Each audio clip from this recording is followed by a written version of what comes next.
So welcome to the lecture on strategic planning. Strategic planning and project management go together.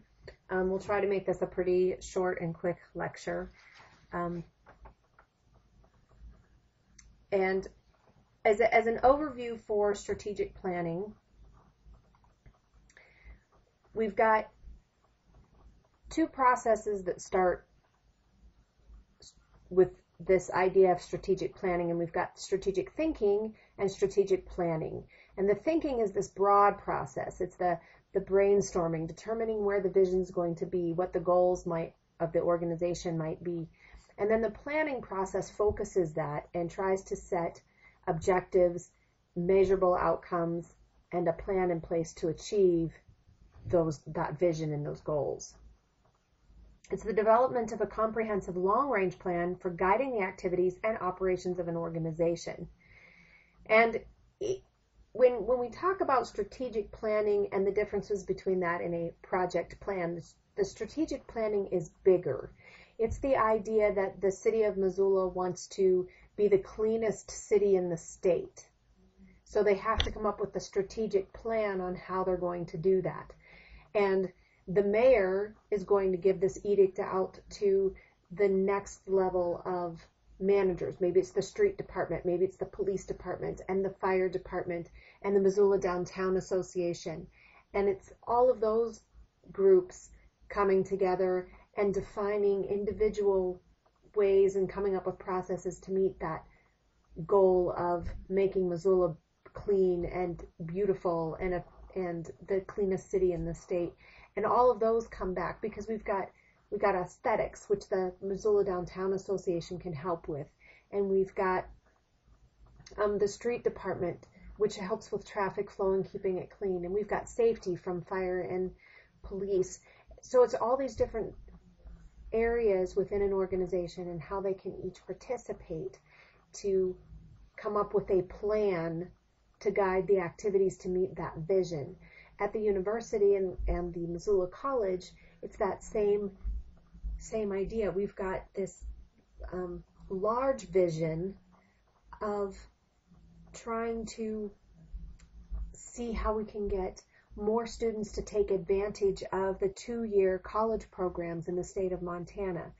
The state of Montana has about 10 to 15% of students starting their college career at a 2-year college level, while the national average is closer to 40%. And this has increased recently over the last couple years with some of the strategic planning. There's now around 20% or greater students taking advantage of a 2-year program as a jump start for their careers. And that's the challenge the university is putting out there and Missoula College. How are we going to encourage students to take advantage of this? Well, there's lots of different things, right? It has to be cost effective. We have to provide programs that students are interested in. We have to make those programs launch a career. It doesn't do you any good to go to school if we can't get you a job afterwards, or you can't get employed afterwards. Different things like places to study, fast internet, accessibility to resources. It even includes the faculty resources and what their needs are, because if we don't have the faculty to teach, it doesn't matter if we have the students who are willing to come to class. So that's that whole big plan, and part of the exercise at the end of this is to go out to the strategic plan for the university and review it and make some comments about it, because you are the benefactor of the strategic plan. So the process, again, we're going to define that vision and mission. We're going to specify some achievable goals and objectives. And again, they should be measurable. And we're going to develop some strategies on how, and that's the developing strategies as part of the planning, how we're going to meet those goals. A mission statement usually defines the purpose of the organization's existence. Why you're doing what you're doing, offering higher education to students. Why are we doing health information technology? To improve population outcomes or improve access to health care. It represents a fundamental and unique aspiration that the organization wants to make, and how that organization is going to differ from others, what makes them unique. And then it provides guides to the planning process. And by that meaning, if our goal is to improve the healthcare, access to healthcare, then, and that is our mission, then it can help guide us towards that mission. If our mission was to make Missoula the most beautiful city in the state, that would guide us, right? We'd start thinking about cleaning and about the streets and about safety. If we're going to be doing in healthcare, we're going to think about costs of healthcare and the technology to help the access and the type of healthcare we're going to be able to offer people. It provides a scope. So the limitations that of the types of activities and services that will be performed. If you're a tire shop, you're probably going to focus on tires and wheel rims. If you're a city, you're going to focus on services and housing and safety. If you're a higher education institution, you're going to focus on courses to be offered and resources, faculty, and the cost to students, and maybe student incentives. It should clearly identify to help employees and customers understand the priorities of the organization. So in a couple of sentences, you should know exactly what you're about. Community, from day one. Do we need to say any more? Simple, to the point. A goal is more open-ended. Your goal is to make Missoula beautiful. Our goal is to increase enrollment at the Missoula College. Your objectives are going to specify how and when those goals will be met. So your objective, again, think measurable. So the city of Missoula to be the most beautiful in the state is the goal. The objective might be a reduction in litter by 30%. It might be an increase in the number of flowers and trees by 20% or something like that. The objectives at the enrollment for the Missoula College may say things like increase enrollment by 1,000 students in the next year, increase the number of courses by 2 in the next 5 years. Increase the availability of increase our internet speed to so many gigabytes per second or megabytes per second. So it has to be goal and it has to be measurable so that when you meet that goal, you know it and you can check it off your list. So, or the objective. So the goal is that open-ended vision. The objective is something measurable, that point that you can get to and check it off. Your strategy is how you're going to get there. So it's great that we want Missoula to be the most beautiful city, and it's great that we have an objective that we're going to increase the number of flowers and trees by 20%. But how are we going to do that? How are we going to fund buying the plants? How are we going to fund, or where are we going to get the resources to plant those items? Who or what is going to be responsible for weeding and fertilizing and taking care of those plants and trees until either the trees become large enough to be on their own? With the Missoula College, how are we going to increase student enrollment? Maybe it's offering childcare. What if there was an on-site daycare? Would that help single parents or parents with young children be able to come to school if they had affordable daycare that was close? Is it, again, increasing faculty, increasing the diversity of courses? So it's that plan on how we're going to meet those objectives. And understanding that the endpoint is critical to that development of the plan. What is that final mission and vision going to be? So again, large organizations, the city, Missoula College, the hospital, it's going to happen on many levels. And it starts with your senior leadership, then it's going to go to your departmental levels. And at the U of M at a very, very, very high level, because I'm not as involved in it as Tom is when he put some of these slides together, but you have this mission, you have this goal, and then it comes down to the department. So the Department of Applied Business and Applied Sciences is responsible for this section. We want to know what your department is going to do to try to help us meet these objectives and goals. So if the objective is to increase student enrollment by 1,000 and there's 5 departments on campus, what is each department going to do? Because then each department would only have to be responsible for increasing by 200 students. So if you look at it from that level, Business and Applied Sciences might offer 2 more courses, with the average being 40 students per course. Or the health sciences may do the same thing. They're going to add another sort of program to their curriculum that would increase the desire for students to attend that area of the school. So all along, right now, we're doing some strategic planning on how we're going to implement a certificate and a 2-year program in health information technologies and health informatics. And so that's being affected by departments. It's the health sciences, it's the business and applied sciences. And there's this whole process of how it comes down, and the department heads are notified, and they fill out their paperwork, and they send it back, and the conversations happen, and business plans are submitted, and that's part of what you're going to see in the little activity that's for this section. Generally led by upper management, but requires the participation of the middle managers. In the IT world, it's usually by the chief information officer, is usually that upper management, and then brings it to those different department levels. Lower level managers are usually responsible for, again, supporting the planning process by providing information and insight.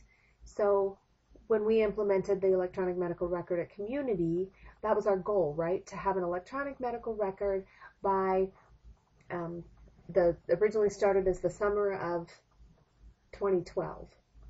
And each area needed to supply, each of those lower level managers needed to supply how their needs needed to be met. It's one thing to say, okay, we're going to put it in a clinical information system, and it's another thing to say, well, what are the needs in the surgery department? Well, we need anesthesia-specific machines, and we need interfaced vital sign monitors. In the ICU and in surgery, having interfaced vital sign monitors, say, is more critical because of the types of patients they take care of and the timing of the care of those patients than maybe the medical surgical floor or the orthopedic floor, where the patients are more stable and you're only taking vital signs maybe twice a shift or twice a day, versus taking it every 5 minutes in critical care situations or in surgery. So it's kind of balancing what you can afford, what can be done, and what the needs of those different departments are. Staffing needs, training needs, equipment needs, number of computers we were going to need for those areas. And that came down to the lower level managers to look at their specific areas and provide that feedback based on workflow and the needs of their department. The strategic planning continued with that information systems plan for making sure we had all the other pieces parts together. So while the department lower level managers are looking at their specific areas to see what kind of hardware and what kind of resources they would need, the CIO and the directors of the information technologies department is looking at how are we going to integrate all this? How many servers do we need? What kind of hardware do we need? What kind of connectivity do we need? What kind of securities do we need? Is there anything different we will need to do with this process? There also, when those lower levels come in with their needs for hardware, it's up to the IT operations department to then manage that. How are we going to get all the equipment here? When do we need to order it? Where are we going to store it? How are we going to start deploying it? It's really hard to deploy 200 computers in a day when you only have 3 or 4 technicians that can do it. So how do we roll it out in pieces, parts? And also not just saying we're going to do 5 computers a day, but strategically, where are we going to start putting those 5 computers up a day? Because if we're out in the middle of a hallway, or we can't be in a patient's room while there's a patient in there with hammers and drills and nails and screws. So all of that is part of this planning process. Information systems in general should support the business and clinical processes, should enhance the image of the institution, promote safety, market and regulatory requirements, and serve the customer. And so part of the strategic planning when we decided which vendor we were going to use, is it going to be Epic, is it going to be Cerner, is it going to be a McKesson or a Meditech, any of, Siemens, Sorian, any of those information systems, we had to look at it, is it going to meet all of our needs to do these 5 things on this slide? And that's where it starts as part of the strategic planning before we even get into systems, life cycle designs, needs assessments, and on into the actual project planning. At the level that any type of strategic planning begins to happen is realizing on some level that there's a need for the change, whether that's a need for revenue, whether that's a need in population. We keep talking about in healthcare, the population's getting older. So what healthcare facilities have a strategic plan that over the course of the next 10 years, as people are aging and living longer, and that aging population and their aging needs, remember when we talked about activities of daily living, those simple things, combing and brushing your hair, being able to get to the bathroom, taking a walk independently. As you age and those needs increase, what are organizations around town strategically planning to have assisted living needs met? So is there going to be an increase in buildings or structures being built to accommodate the increasing needs for the ADA type accessibilities, whether that's roll-in showers for wheelchairs or larger door frames, or simply being in a location that promotes the use or of healthcare providers or CNA, certified nursing assistant type personnel to come in. So security, so those folks can get into an area and access their clients, but also promote safety so that it's not, it's all close and together, and potentially these buildings would have other activities, movie night, bowling, maybe it's playing with Wii's, social gatherings for these individuals. So is somebody looking at that? Or I was involved in a project one time where we looked at how a healthcare organization, say like Community Medical Center, would expand upon this and make a strategic plan to you have your hospital with your acute care, but then you have your assisted living, and you also have your long-term care or nursing home type facilities, along with maybe it's not assisted living, but it's retirement. So we have the retirement community housing, we have assisted living, then you graduate to nursing home, to acute care, and having that all be under one organization and a strategic plan to meet those needs, because that's the needs of where our population is going. Prioritize the requirements. We better have acute care in place first before we get to retirement. We may need more of a nursing home type care before we start developing the retirement aspect. Develop a master plan that fits into the organization's plan. So again, where's the organization's need? We know the population might be aging, but what's our immediate need? Our immediate need might be that when we have patients that we're discharging for hip replacements or transitioning out of an acute care, they need something more along the lines of a nursing home to go to. It's less expensive. They get the level of care they need, but without all the expense of being in an inpatient room in the hospital. So is that our greatest need? And then we'll expand after that. Review and revise the plan periodically to keep up with changing needs. So we recently built a women's and children's center, and we're currently building a new cancer center. All of that is because of the increasing needs of the community. We built the women's and children's center, and I think, that we opened up part of it the 23rd of December 2011, and by 2012 we'd almost outgrown it. The week of go live, first couple weeks of December, we had every bed full in the Women's and Children's Center with laboring and delivered mothers, and had to overflow to other rooms. So we tried to meet a need by expanding, and we've still got a growing need. And identify the project managers in teams.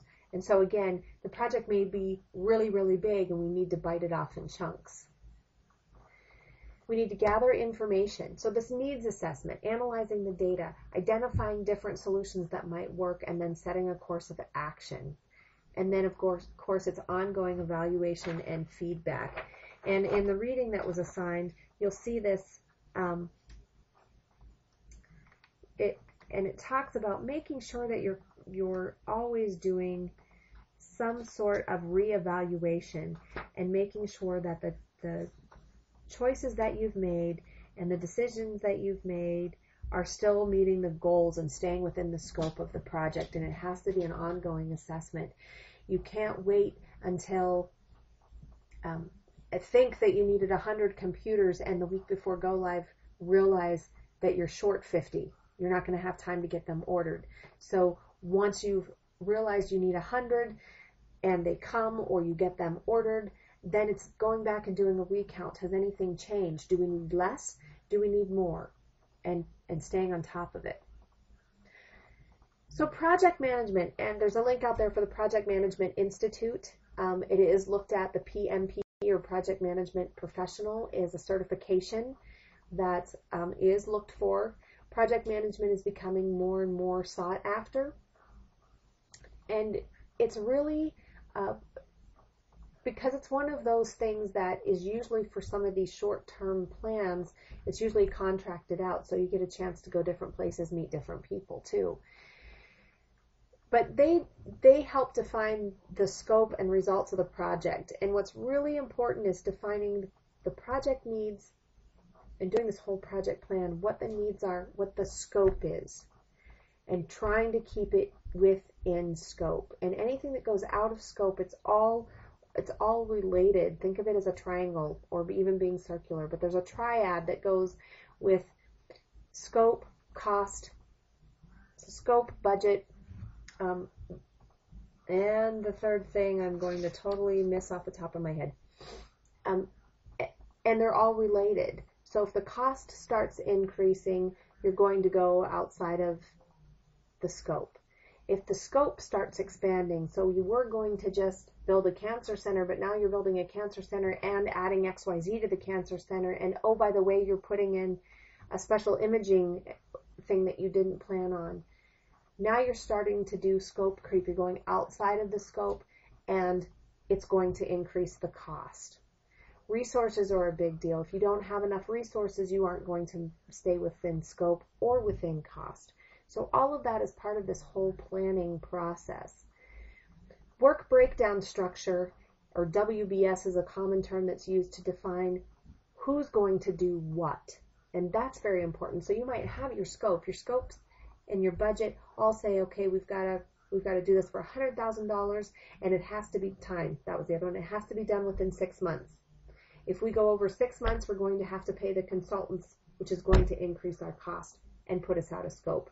If we add on XYZ to the project, so we're going to build this new building, and that's all that we're going to do.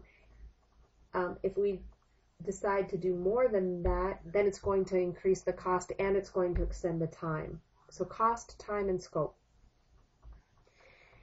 What often happens is there's not a clear work breakdown structure. People don't know what tasks they're supposed to complete. And without that kind of direction, it starts to get a little out of control. People get frantic. They don't know what to do. They want to be helpful, but they don't know what to do, and things don't get accomplished. So making it very clear what the tasks are, what the timeline is to get those tasks completed by, and who's responsible for completing those tasks. And it could be simple things. It could be the director of the OB department telling us how many computers she needs if she wants one in every room. That's our first task, and she'll come back and say, we need 30. And then we say, okay, great, you need 30. Now can you go back and tell us how many additional computers you would need outside if you could have one between every room, and they come back and say we need 15. Okay, so now we know we need 45. So you give them a task and say, this is your responsibility to tell me how much hardware you need. It's your responsibility to tell me how many days you need for training for your staff. And sometimes it's a little gray. They may not know what that means, and you may have to explain it to them or task it out a little bit. Say, tell me how many employees you have in your department, how many are full-time and how many are part-time and how many are TPD, and come up with a plan on how you're going to train them. If we could train 4 nurses a day, is 2 weeks enough time? Do you need 3 weeks? And then we can start managing who those trainers are going to be and what resources we're going to need to have in place and who we're going to pay for. But you need to give people tasks in it and clearly define the timeline, set them a goal, an objective. It has to be done by 2 weeks from today, by this date, and hold them to that. Establish a process for the project decisions, which is very, very important. So you have this group of people, but what is the process if those people can't decide? And you have to set very clear objectives to that. Say, this group of people meets twice a week. On the first day, they will discuss the issues, and on the next meeting, they have to have a decision about them. If they can't decide upon them, agree to the same decision by the second day, then what's the next step? They bring in a vice president. If a vice president can't mediate between them, then what's the next step? And we had a lot of that with our process at the hospital, right? We had our group and we had the billings group. And so if we couldn't work it out between myself and the other informatics nurse, if we had a change or community needed something and we couldn't agree upon it ourselves, then the next process was to take it to our managers. And if the managers couldn't come onto agreement, then they took it up to the CIO. And the CIO to CIO of the hospital strategically discussed what the needs were and how we were going to do it. The team performs their own form of little strategic planning, because once the project, there's the big project of implementing the CIS system in this scenario that we're talking about, but again, we have to bite it off in chunks, right? So the big goal was to implement a clinical information system, but then we have to break it down in what are the parts of the information system. It's the hardware, it's the servers, it's the connectivity, and it's the application for lab, and the application for emergency department, application for surgery, and the application for regular hospital documentation. So each one of those are their own little projects. Each one of those has to have a design and an implementation. Each one of those has to have a systems lifecycle needs assessment done. What do they need for lab? How are we going to build it? How many orders do they need? What is it going to interface with that? So each one of these are its own little project plan within inside the big project. So usually it's the department manager's employees that know their workflow, know their processes, and the analysts and the programmers that can make those needs, the changes to meet those needs.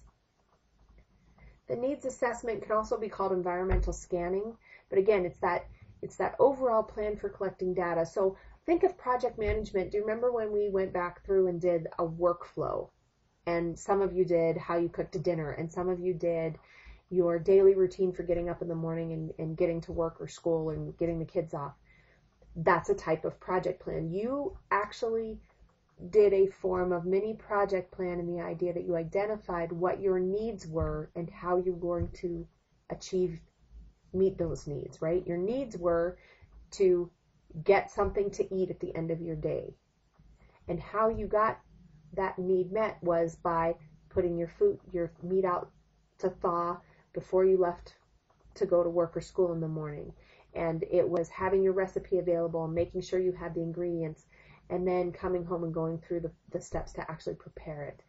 You need that was a form of mini project plan. And who was assigned what tasks? Some of you had kids that were responsible for waking each other up or helping the other one get dressed, or somebody's job was to get breakfast in the morning. What are these sources that you're going to look at? There's the external environment and the internal environment. So your internal resources, and then your your members and their attitudes and their own motivations versus the external environment. You can only do so much when the weather's bad, or you can only do so much with what you have on hand. If you don't have the devices, you can't program them, regardless if you're motivated to program them. And then going out and finding what all these different kinds of solutions are. And that's a big part of what I do at this moment. We're in an optimization phase. So we got the hospital information system, or the clinical information system is implemented, but now we're trying to make sure, are we compliant? So this is the reevaluation. If you recall, part of this needs assessment and systems life cycle is that original discussion about when we're looking at different vendors, is the vendor able to do continuity of care documentation? Are they CCD? Are they CCHIT compliant? Do they have processes in place to meet the meaningful use requirements that are going to be coming up? The open-ended architecture so it can communicate. Does it support mobile devices? Is it user-friendly? Then we come back to where I'm at, doing the same thing in the reevaluation process and saying, okay, they told us it was compliant and we could meet the regulations. Are we actually doing it? Are there other things that we need to turn on or configure? Is it just an education workflow issue, or is it a configuration issue because we're not meeting those needs, and reevaluating? Yes, we know we could support mobile devices, but were we ready to do that in the beginning? Maybe not. Now we've got the time to come back and say, let's work on that project. So we did that with Barcode Med Administration. We went live with our system without Barcode Med Admin, and now we've got a project going for Barcode Med Admin that should be happening and going live very shortly. It was its own little project. You need to involve the stakeholders, and this is the biggest issue with adoption. If we don't ask physicians, if we don't ask the chief financial officer, if we don't ask the health information management and the coders what their needs are and involve them in the design and the implementation, they aren't going to have any ownership, and without ownership, there's no buy-in. They're not going to feel part of the process. They're going to feel like they are being mandated to do something, and it's harder to do. I am a strong believer that if a person is given the information and understands why something is the way it is, why it has to be the way it is, then the how is very clear, and it's easy to show them and teach them and have them do it correctly. But if they don't know why they have to do it, they don't understand why it's important they do it that way, then they're not going to try. They're going to feel like it's just extra steps, it's extra clicks. There doesn't seem a reason behind the madness. I'm just going to do it the easiest way to get my job done. Implementation of electronic health records and initiatives will drive information technology plans and spending for the next several years. And you all are on that cutting edge with taking, getting a little piece of my mind on this class, and where you're headed in your next careers, whether that's in a healthcare career or whether it's in an IT career of some sort. We've talked about database management, we've talked about securities officers, we've talked about desktop services, talked about project management being a field. There are so many opportunities in this arena for you to do things from work from home to travel to getting just regular steady employment 9 to 5 at the same facility for the next 30 years. So take advantage of that and have a good holiday. There is an assignment, but that assignment is not due for 2 weeks because of finals, and I will have a study guide posted, not Friday probably, but early next week for you to use. So please do check in, even if you're on holiday, so that you can get your study guide.